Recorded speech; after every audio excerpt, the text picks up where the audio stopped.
Hello and welcome. We are by the sidelines of a banks and banking survey where we are going to interview two banking executives. Stay tuned.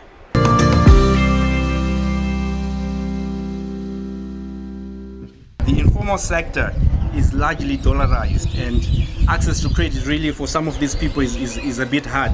What do you think the banking sector can do to make sure that they also cover this sector in the business world? Thank you very much for that question. So the one thing that we can't ignore in this country is that we've got a huge informal sector. And because we've got a huge informal sector, we always have to think about how we can help them. Because if we help them, it also means the economy, which is in this country that we are in, also grows. So to help the informal sector, what's important is for the informal sector to bank. The beauty of banking is it allows you to build a record with the bank. And it's a record that says, yes, I'm in the informal sector, but this is the level of business that I'm doing. And on that basis, a bank can actually have a basis on which to lend. So what we need to do is educate the informal sector on the importance of banking. So we really need to educate them so that they understand the more they bank, the more they relate to the banks, the easier it actually becomes for us as banks to advance credit to them, because we now understand them more. Very nice.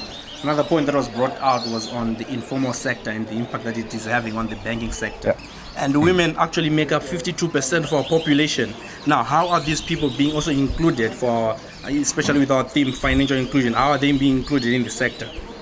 So women, we can't ignore the role that they play.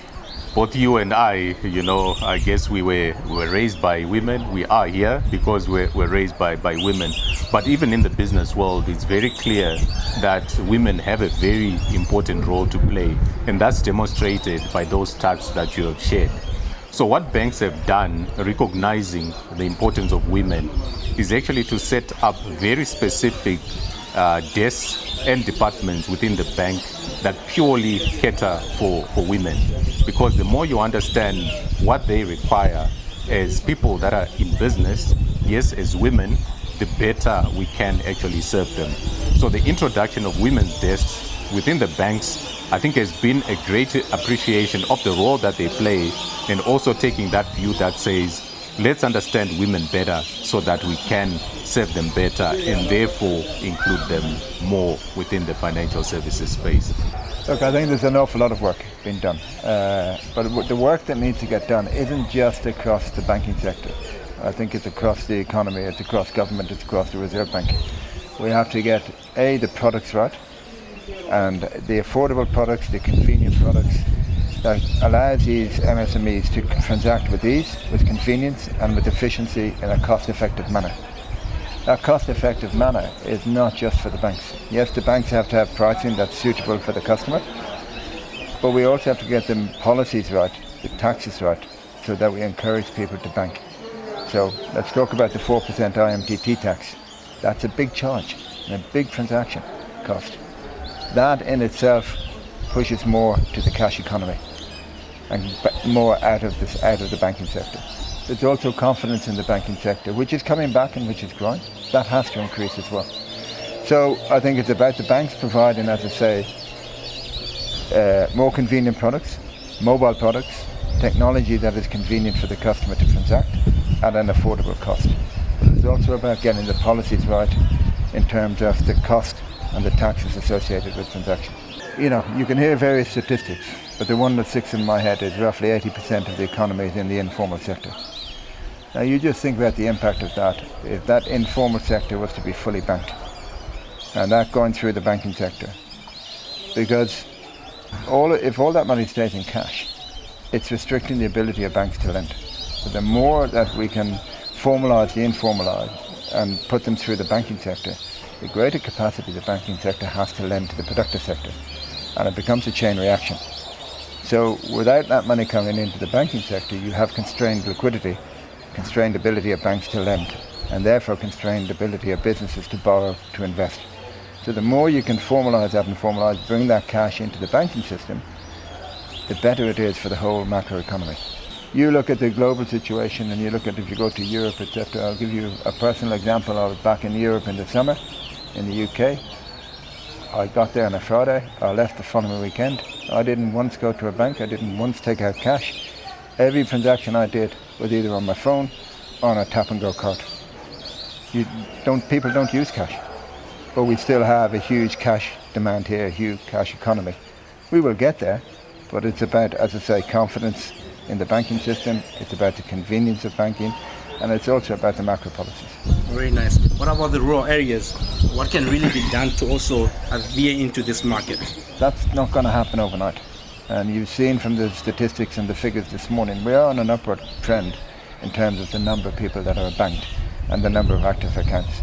So there's a lot more work to be done. And I think as we improve technology and people can transact, as I said earlier, more conveniently on mobile platforms and in a more cost-effective manner, you will see a greater penetration into the rural areas. The rural areas, I must say, yes, we actually need to do a lot more. You know, when we talk about financial inclusion and so on, we largely focus on the urban areas because that's where we are represented as banks. And we not need to start thinking now about how we actually go out there with our services and make sure even in the rural areas we give the necessary level of support. I think it's also important that we bring other players on board. We were talking digital today. Digital requires internet access as an example, which means the infrastructure story around internet connectivity, even in the rural areas, becomes of paramount importance. So we need to collaborate a lot more, us as the financial service sector and other players within the economy, so that we can better serve the rural community. Because at the end of the day, you know, it's one country. If they win, we win. So more attention definitely needs to be given to that space. Very well. And we cannot talk about financial inclusion without talking about technology. Just quoting from our keynote address here from Evans Mnyuki, he said, a business strategy which is not digital is a losing strategy. So what is the banking sector doing in this regard? So digital and digital transformation is at the core of what the banks are doing in this country. So any strategy that you listen to that's coming from the banking sector has digital transformation as a key imperative. We've already made a lot of progress in terms of digitalizing what I would call the front end. When we look at our transactions right now as banks, even though we still have a physical branch network, I would say more than 90% is actually happening on digital transactions. So that just demonstrates the progress that banks have made. We see it as being very important because it actually lowers the cost of offering a service. And because it lowers the cost of offering a service, it allows us to serve more customers. Hence, this inclusion story that we're talking about becomes a whole lot easier to deliver on. We are doing a lot in this regard, and it's an interesting quote, not one that I would disagree with. And in fact, it's one that we discussed very much at our last board meeting, that any business these days has to have a digital strategy. And you almost are getting into a situation where banks become technology companies with an offshoot being a bank, because technology will drive the business. And that digitization is not just on the customer end. You have to look at the whole digitization end-to-end process. You can have the best customer-facing digital app that's convenient to transact, but if the back-end process isn't working efficiently and robustly, and to Evan's point, in a cost-effective way, the whole strategy won't work. So it has to be an end-to-end digital strategy. Very true. And lastly, a touchy subject today was on pensioners. Yeah. How are they being financially included as well? Focusing on the theme of the day today. Well, look, it's an emotive subject, pensions at the moment, as we know in the economy. But the pensioners, from a financial inclusion perspective, are part of that whole strategy of fully including the whole economy. You don't necessarily separate them. There might be products that will suit the pensioner, but they have to be part of the overall financial inclusion policy. Thank you very much for having a conversation with us. Great, thank you, and thank you so much for the time and for having me here. Thank you very much. Thank you.